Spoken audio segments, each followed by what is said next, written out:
Hello, and welcome to episode 37 of What If Civilization Started Over. If you missed the last one, as always, go watch it. But with that, let's get right into this episode.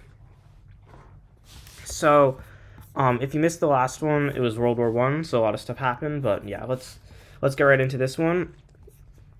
And we're gonna start with the ideologies layer because this is first of all ridiculous amount of countries in Europe, as all of the losers of the war were punished, but also these ideologies are not going to stay the same. Notably, very, very shortly after the war ends, the war election in Belgium, and there are four candidates standing. There's a monarchist candidate who is kind of saying, let's go back to being allied with Britain. There's a Republican candidate who wants to stay aligned with France. There's a Republican candidate who wants to go isolationist. And then there's a fourth candidate, and this candidate is a communist. And you probably already guessed it, but he's gonna be the one who wins the election. With that, there's a communist country right in the heart of Europe, and that is going to scare the other European countries to their core. But they can't really do anything about it because it was a legitimate election. Obviously, Belgium will start building ties with communist Mexico. As they will start becoming very close allies in the war against, and without any colonies, it's really easy for Belgium to be anti-imperialist. The last sort of colony they have is right here, which they will sell to Andalusia, as well as right here, which they will sell to England. So Belgium has absolutely no colonies anymore. And this is why South Africa was given their independence, by the way. Feels like a better reason. France is militarily prohibited from building up a military and from invading into this Brittany country, but obviously they want to. But to England's dismay, the monarchy is going to be overthrown and replaced with a republic. And a similar thing will happen in Poland, as the monarchies of the losing countries are very unpopular. Italy's monarchy will manage to hold on, but just barely. While Greece, very shortly after their victory in the First World War, Russia will declare war again, this time on Estonia. And they basically just want to restore the Russian glory. They're not creating a fake casus belli or anything. They're just, yeah. And with their victory from the war being so great compared to, Estonia technically also won the war, but they barely won, and Russia really won. And with that, another country has been annexed into the Russian Empire, as Russia finally gains access to the Baltic Sea, and Estonia is wiped off the map. Meanwhile, Afghanistan is not able to control into the new lands they held, and it's kind of symbolizing bigger problems in the Afghan democracy, which I think is the oldest democracy in the world at this point. And there's another country whose ideology I forgot to erase, because there's a lot of these. Afghan democracy has a few political parties, and basically more and more parties are forming, running for one election, and then dissolving. And this is going to be worsened by another crisis, as partisans in the Persian territory of Afghanistan are calling for their independence from Afghanistan. Some of these people, for example, in this city, which is really close to the Persian border, do want to join back up with Persia. There's a pocket over here that wants to join back up with India, but most of them want to create their own new Pakistani country, because there was a country called Pakistan that was here a little while ago. And these partisan fighters are actually decently good at fighting against the Afghan military. And the leader of Afghanistan will declare this to be an emergency and a crisis, and will basically try to make himself into a dictator, but it'll fail, as the Afghan legislature will impeach him and remove him from office. And they will replace him with a different guy. And this guy is just going to be incredibly weak, because he basically realizes, he's going to try and use democratic means to get rid of these rebellions, and it's going to not really work, as instead the rebels managed to take a whole bunch of territory that was still loyal to Afghanistan, which is mostly in the regions where Afghanistan didn't really have that great control anyway. The Persian rebels will start connecting up with Persia. The Indian rebels will start connecting up with India. And Persia and India are being very silent about this, but it's very clear that they are happy with these outcomes. Persia wants as much of their land back as possible, and India kind of got humiliated by the peace deal, even though they did get their independence, and so they kind of want to unhumiliate themselves. And they see the way to do that as getting more land, so that's why they're doing that. But people are really dissatisfied. They keep hearing news about how Afghanistan can't even control this new land that they were given at the end of the war. And so some new stuff will happen. In the west of their country, some people will be in favor of joining up with Central Persia. Like, here's a pocket, and there's a pocket, like, right here. Another pocket of Persian sympathizers will appear in the south, which I think also used to be Persian territory. Most importantly is going to be in the north and east of the country, which is where a whole lot of people who supported the old leader, and there's like massive pockets, like they will kind of rise up, and the old leader will basically declare that the Afghan legislature didn't have the authority to remove him, and he should still be the rightful president of Afghanistan. And he also declares that the new capital is the city that he happens to be in, because he can't get back to the old capital, and he wants to like try and get a new form of authority. And he will very quickly start uniting the land, and he basically says, we will get rid of this pink rebellion if we take over Afghanistan, and he manages to gain a lot of support from people who think that the new government isn't doing enough to get rid of the rebels. As the rebellion begins to spread into Central Asia, Central Asia is the only country that directly gets involved in the war. They declare war on Afghanistan for oppressing these people who want to join them. The only city besides the capital that was not already under rebel control is seized as the capital starts to lose all of their control over the outskirt regions, which all fall to the control of the rebels. And they basically leave the original Afghan government alone and instead target the Central Asian people. And this city is no longer on the map, so you can imagine what happens there. But yeah, overall, they are just bombarding into Central Asia, and they basically want to create a new, very authoritarian Afghan. I'm going to categorize this state as fascist. Like, it's not the same type of fascism that exists in our timeline, but it's like similar enough, and that's the best word to use. So yeah, these guys are fascist. Meanwhile, the old Afghan government has pretty much fully collapsed outside of like a small area around the capital. And the new Pakistani country has just already formalized the borders with India and Persia. And they continue invading into Afghanistan until they have their desired borders, which looks something like this. And they set up their new country with this as its capital. With their land gains secured, Persia will actually start helping the old Afghan government try to retake land from the fascists as they manage to retake this city. But it's too late, as the fascists will sweep through this pocket and into here. And they're starting to take land in Central Asia as they've got very evil tactics that are very successful, managing to take the capital of old Afghanistan. And with this, the new leader, who is also, he surrenders and is publicly executed, after which all of the old Afghan territory is ceded to the new fascist government. The old capital is no longer the capital, as the new capital is the capital. But I'm still going to call them Afghanistan because it's like the same country as the old one. It's just their capital moved. Anyway, Central Asia is not doing well in this war. Persia is actually holding up pretty well against the fascists, despite the fascists not liking that. They are also starting an invasion into Pakistan because they want to get all of the old Afghan territory back. Central Asia will end up surrendering, but Persia will basically take some territory from them as they do that.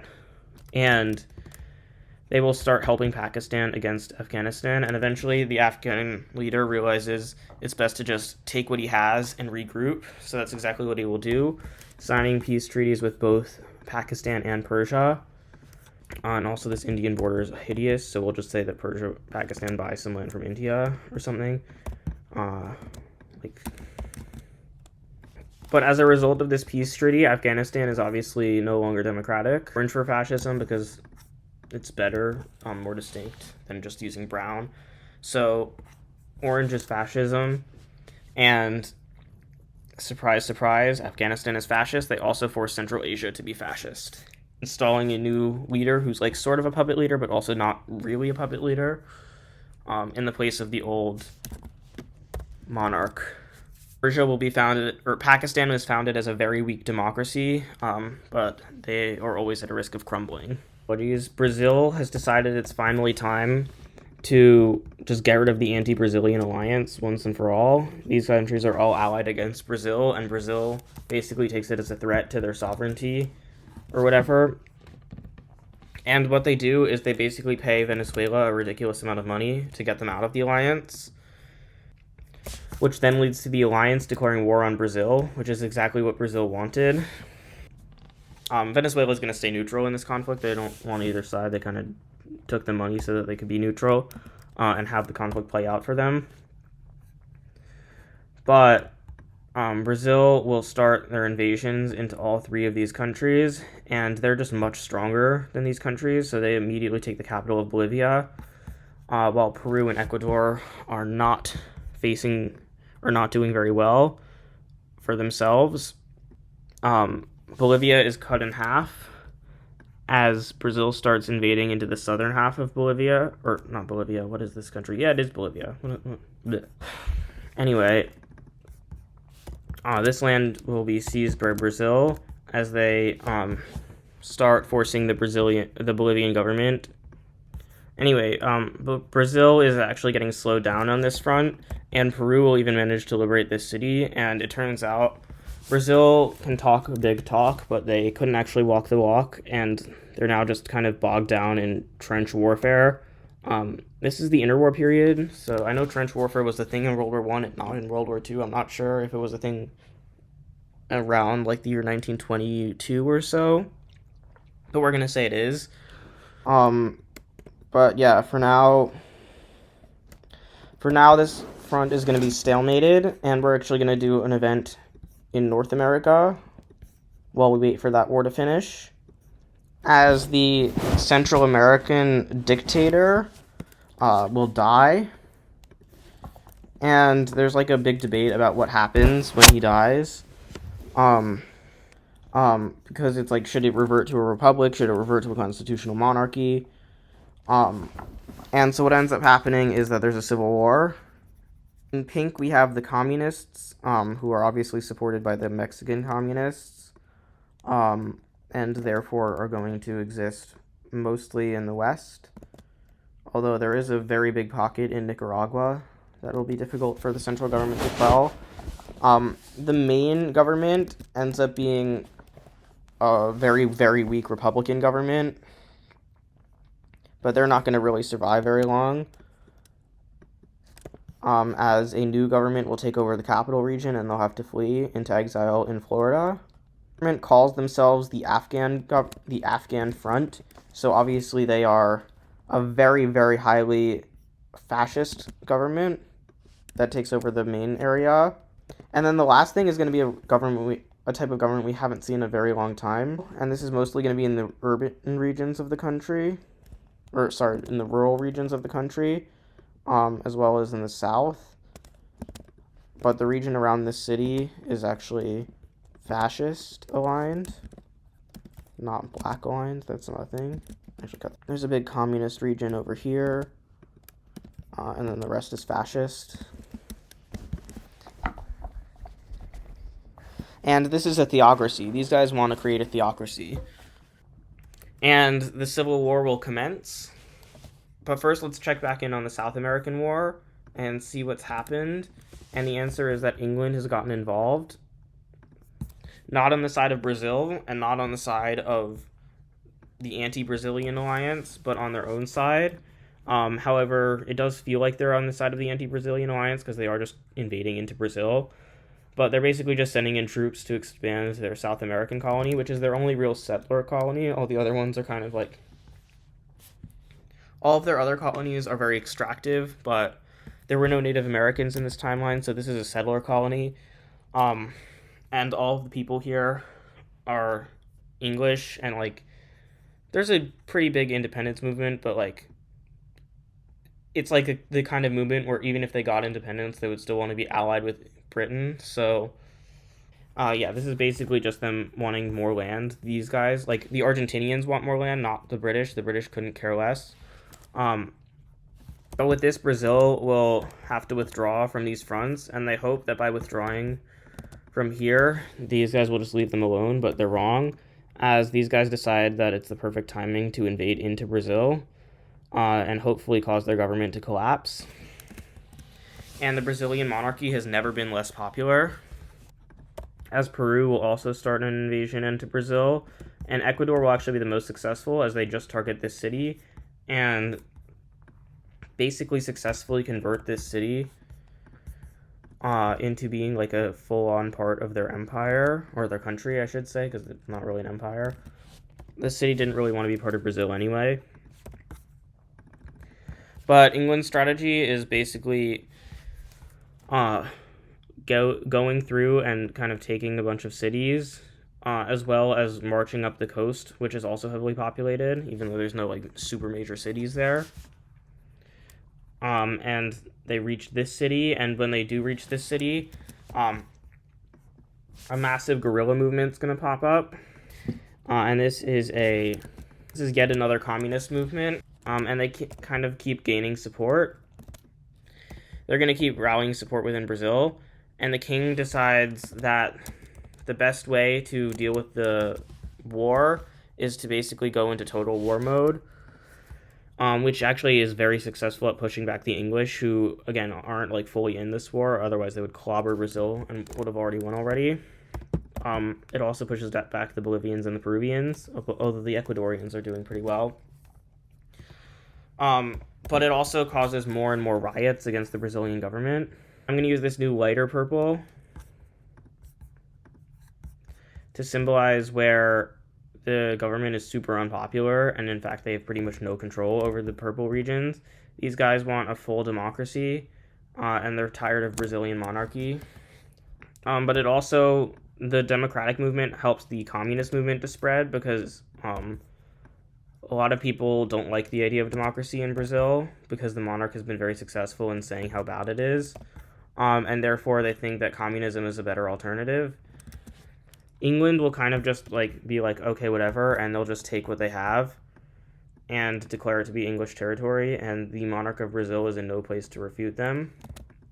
But a massive communist uprising will take place in the Brazilian capital, and it'll basically kill the monarch, as Brazil will fully convert to communism, which means that the remainder of the land in Brazil will go over to the communists, while these guys will end up just keeping the land that they had, which I'm going to make look slightly better. However, England will actually be supporting the democratic movement, because they think that democracies, they're like a super monarchic monarchy, but they think democracy is still better than communism. And they will help the Brazilian Republicans split the communists in two, as a different communist leader than the one who was leading the West takes power in the East, which leads to the West. First of all, they declare this city as their capital, which is strange because the majority of their population's up here, so that might cause tensions in the future. But it also causes these two areas to split, as a new type of communism takes place here, which is much more, as these guys are true communists, but these guys start to be more like authoritarian, Stalinist communists. And the Eastern Brazilians are going to accuse the Amazonians, as I'll call them, of being not true communists, and so they will not be on good terms with each other, even though they are the same ideology. But England will finally sign a peace treaty with the Western Brazilians / Amazonians, giving a lot of territory to the Brazilian Republicans, who will establish a capital city right here near the border with England. Actually, no, they're going to build a new capital city from scratch, and it's going to be literally right here, directly on the border with England, because that was one of England's criteria, is that they had to build a new city on the English border in order for England to support them. And you can see how it's kind of just like an English way to gain yet another pseudo-puppet state.